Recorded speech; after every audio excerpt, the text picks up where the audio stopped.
할렐루야. 하나님께 영광을 돌립니다. 복된 주일입니다. 우리 하나님 아버지를 찬양하면서 성교적인 대화, 하나님께 영광을 돌리는 시간, 말씀 제묵상의 시간이 되었습니다. 여러분 한 주간도 주님 안에 평안하셨지요? 코로나 바이러스 시기도 예수 안에서 잘 보호함과 함께 건강을 유지하는 그러한 복된 시간들이 계속되기를 주 예수님 이름으로 축원을 드립니다. 오늘 복된교회 복음선교교회는 이사야서 34장 16절 말씀으로 함께 말씀의 은혜를 나눴습니다. 제가 봉독해 올리겠습니다. 너희는 여호와의 책을 자세히 읽어보라. 이것들이 하나도 빠진 것이 없고 하나도 그 책에 없는 것이 없으리니 이는 여호와의 입이 이를 명하였고 그의 신이 이것들을 모으셨습니다. 신인 동형 동성론이라는 그 신학적인 용어가 있습니다. 좀 이렇게 이해가 처음에 듣는 분들은 신인, 하나님과 사람, 동형, 동성론 이렇게 말할 때 좀 이해가 되지 않을 수도 있어요. 한마디로 말하면요, 우리가 사람은 보이잖아요. 근데 신이 영의 세계에서 신이 사람처럼 이야기하는 거예요. 눈, 코, 입 이렇게 말하는 거죠. 오늘도 말하잖아요. 여호와의 입이 이를 명하셨고 그의 신이 이것들을 모으셨다. 이거 손으로 모은 것. 입으로 이렇게 지금 마스크를 썼습니다만 제가 이거 마스크를 썼잖아요. 근데 마스크를 벗고 이렇게 보면은 그렇고요. 자, 코로나 시기 때문에 마스크를 쓴 겁니다.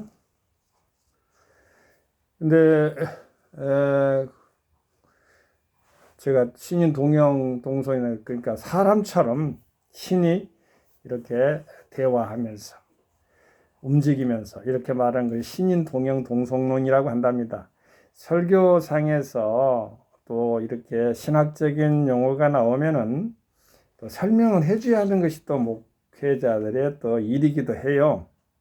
성경에 그런 것들이 많이 있죠. 하나님이 직접 입으로 말씀하셨다. 내가 이렇게 하나님 말씀 제가 말씀을 이렇게 전한 것처럼 하나님도 스스로가 내가 지금 말한다 이런 식으로 주님 스스로를 드러내는 자기 계시가 있어요.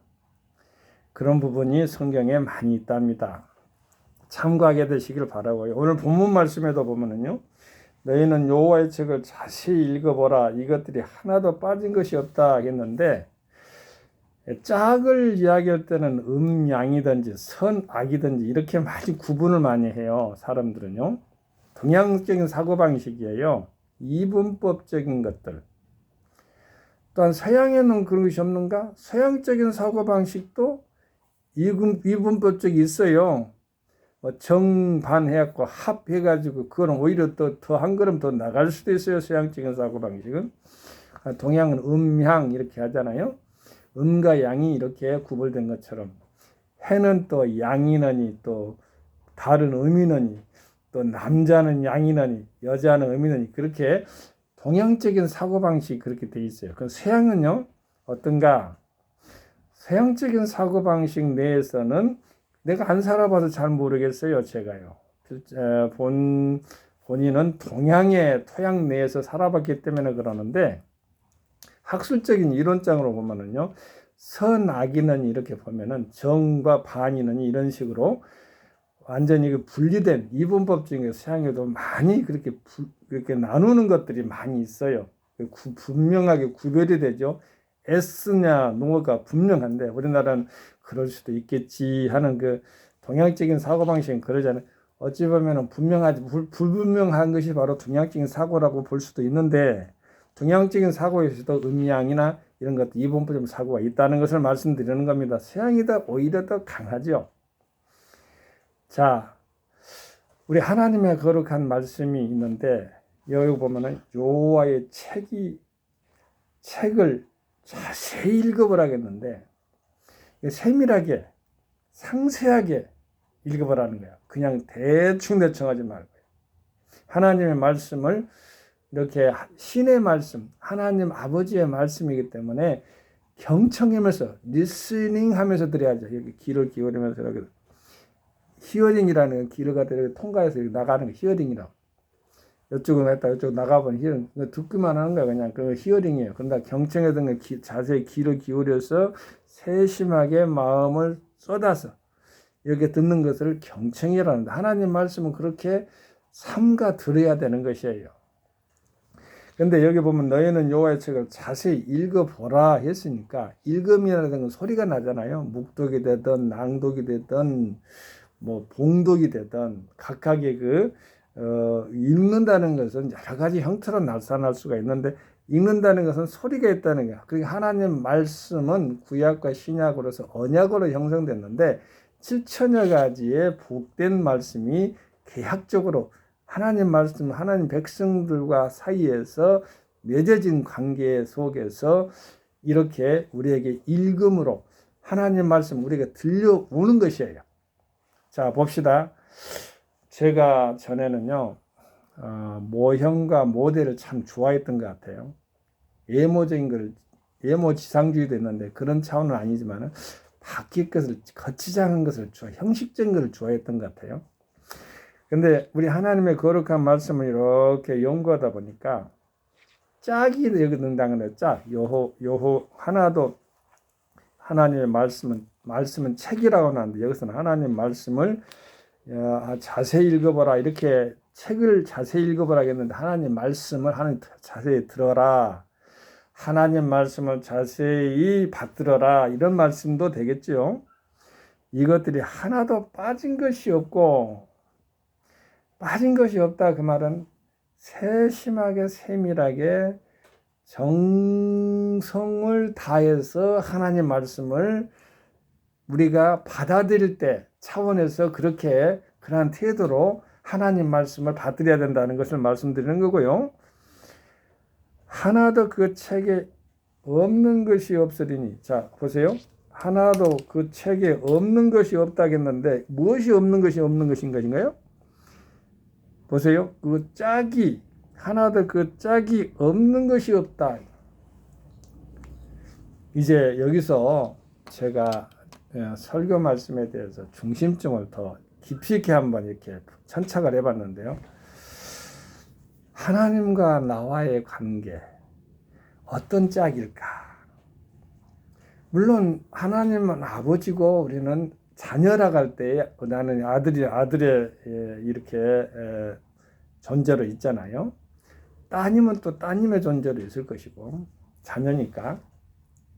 하나님은 창조주, 우리는 피조물이에요. 그렇게 돼 있지요. 그런데요, 하나님 말씀 우리가 들려주면 저쪽 밖에 있는 사람들한테 들려진 것입니까? 또 심지어 불신자들한테 들려진 것입니까? 저 돼지한테 들려진 것입니까?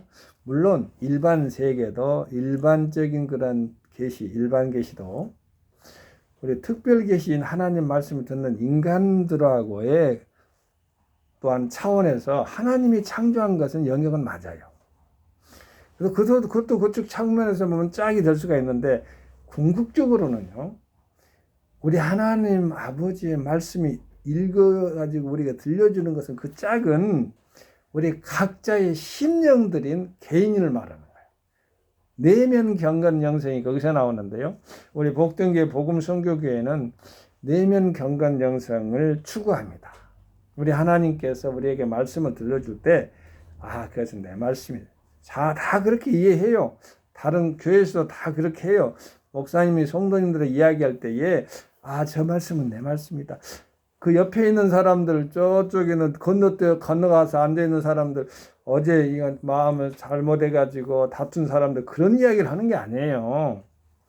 모두 다 하나님 말씀은 각각 개인에게, 나에게 관계된 거예요. 저에게 하나님과 1대1의 면대면, 즉, 하나님 말씀 가운데서 요즘은 비대면 언택트 시대라고 하는데, 원택트가 되지만 우리는 신택트가 돼. 신택트. 하나님 말씀과 함께 일체적으로 돼야 돼. 그거는 가택트가 돼야 돼. 가택트. 하나님 아버지와 연결돼. 연결점에서 연결해버려요. 컨택트라는 말이 나와가지고 거기서 나오는 파생어가 바로 언택트, 뭐 언택트는 온라인에서 나온 것이고, 우리는 가택트, 신택트 이런 식으로 써야 돼요. 우리 하나님 아버지께 기쁨과 영광을 돌리기려면 하나님 말씀이 신심하게 나에게 전달, 나를 통해서 이루신 하나님, 나를 위해서 하나님 말씀은 존재한다, 이렇게 생각하면 되는 것입니다. 잘 알다시피 시편에 40편에도 보면은 그 말씀이 나와 있어요. 여러분들이 은혜 가운데서 읽어보면 우리의 마음의 중심에 하나님 말씀이 있다는 말씀이 있어요. 그 말씀을 우리는 기억하면서, 우리 하나님은 저쪽 밖에 있는 돌멩이들한테 말하는 게 아니에요. 여러분, 메시지를 받는 당사자인 각각의 개인인 하나님과의 관계는 나와 관계된 거죠. 설교자든 나에게 관계된 것도 있을 수 있고, 성도님하고 관계된 1대1이에요, 무조건요. 그래서 하나님과의 가택트, 신택트가 돼야 된다고 제가 말씀하셨죠. 하나님과 연결점이 없으면은 아무 소용이 없어요. 우리가 잘 아는 베드로가 발을 이렇게 씻겨달라고 하니까 발 이렇게 씻기려고 할 때 이제 말할 그대로 베드로가 이제 사양을 했잖아요. 어떻게 주님 그럽니까? 그러니까 베드로의 그 마음을, 우리 베드로는 어찌 보면 선생님을 존경하는 마음이 많아요. 뭐 십자가도 어찌 보면 존경해요. 사탄의 소리는 들었지만은 존경의 인간적인 것들이 많이 있어요. 베드로도 말이죠. 예수님이 이렇게 발을 이렇게 씻긴다 하니까 그럴 수가 없습니다. 그러니까 이제 그러지 말라고, 그러면 그 나는 상관이 없다. 그리고 예수님은 또 십자가에 못 박아 돌아가실 때 어땠어요? 예루살렘의 딸들아, 예수님 십자가 짊어 가면서도 딸들아 그만, 예루살렘 백성들아 그만해요. 너희는 나를 이루지 말고 너와 너희 자녀를 이루라. 이렇게 개인적으로, 개별적으로 다가오신 하나님의 말씀이 바로 우리가 말하는 레마가 됐든 어찌됐든 하나님 영적인 것의 교감이 내면 세계에서 이루어지는 것, 내면 경건 영성이 세워져야만이 교회가 참다운 경건한 교회, 건전한 교회, 건강한 교회가 되는 것이에요. 이는 여호와의 입이 이를 명하셨고, 여호와 하나님 말씀으로 세상의 천지와 인간이 다 창조됐지요. 하나님 명하셨다는 이 말이 중요한데, 명령은요 반드시 이루어집니다. 하나님 말씀은 반드시 이루어지게 돼 있어요. 그래서 겸손할 수밖에 없어요. 화살이 관역을 이렇게 달려가잖아요. 반드시 하나님 말씀 꽂히게 돼 있어요. 그렇기 때문에 우리 하나님 앞에서 항상 겸허, 겸손, 경건, 말 그대로 우리 하나님 은혜 아버지 말씀 앞에서는요, 우리가 언제나 보든 안 보든 언제나 하나님 아버지는 우리와 함께 살아계신다, 이런 마음의 자세가 필요합니다. 신전의식이 늘 우리 마음판에 새겨져 있어야만이 하나님과의 관계가 바르게 될 수가 있어요. 우리는 하나님의 여호와의 신이 없으면은요, 여기 나왔죠. 여호와의 신이, 그러니까 말했고, 그의 신이 이것들을 모으셨다 그랬는데, 하나님 아버지 말씀을 이렇게 성경 66권을 이렇게 우리에게 주어졌어요. 근데 하나님 아버지께서 함께 개입하지 않았다면 이건 종이 쪽에 불과하는데, 하나님의 신이 함께했다 그러면 하나님 자신의 현시예요. 하나님의 자기 계시가 바로 성경책이에요. 성경책을 우리의 심중에 받아들이고 개별적으로 우리 하나님 각각 개인들이 하나님 앞에 단독으로 서 있을 때, 경건하게 서 있을 때 하나님은 기뻐하시겠죠. 여호와의 말씀을 삼가 듣고 순종하고 지키는 것, 신명기 28장의 신명기적인 축복이라고도 그래요. 그 요한계시록에 보면은 말씀을 듣고 지키고 행하는 자가 복이 있다고 그랬어요. 여호와의 말씀을 항상 주야로 묵상하는 자가 복이 있다겠고요. 항상 하나님의 말씀 안에서 우리는 늘 예수 안에 승리를 이루려거든 말씀과 가까이 두고 말씀으로 기도해야 할 수밖에 없는 거예요. 왜냐하면 말씀은 가지고 대화를 하면서 말씀으로 이루어지는데, 제가 신학교 다닐 때에 그냥 목사님이, 우리 은사님이니까 전함은 약하고요. 제가 말씀 속에서만 전합니다. 성막을 강의할 때가 있었어요. 근데 우리 귀한 존경하는 목사님이 그래요. 성막의 지성소에서 성막 안에 있을 때는 내려오지 말라. 성막을 붙잡고 있는 뒤의 세상들은 바로 하나님의 말씀을 붙잡고 있는 사는 사람들, 그 권능이기 때문에 악한 무리가 다 침을 받아요. 여러분, 성막을 보면요, 이렇게 성막 안에 보면은 법궤가 있잖아요. 지성소 안에 법궤가 있는데, 이렇게 위쪽에 보면은 뭐가 있냐면은 그룹이 있어요. 그룹이 날개를 이렇게 펴고 이렇게 하면서 그 성도들을, 그 있는 성도들을 이렇게 보호하는 그런 상징적인 그런 표현이 있어요. 우리 하나님 말씀 있는 것은 하나님 보호해 주신다는 의미입니다. 그러한 복이 여러분과 종에게 임하게 되기를 바랍니다. 한 주간도요, 우리 하나님의 말씀을 가지고 날마다 승리할진데, 하나님 거룩한 말씀 가운데서 제가 다시 봉독해 올립니다. 너희는 여호와의 책을 자세히 읽어보라. 이것들이 하나도 빠진 것이 없고 하나도 그 짝이 없는 것이 없으리니 이는 여호와의 입이 이를 명하셨고 그의 신이 이것들을 모으셨습니다. 이 말씀을 마음판에 깊이 있게 되새겨서 하나님의 거룩한 말씀이 어떻게 우리 가운데 이루어질 것인가에 대한 기대감과 소망을 가지는 한 주간이 되기를 주 예수님 이름으로 소망하고 축원드립니다. 아멘. 할렐루야. 선교 샬롬. 감사.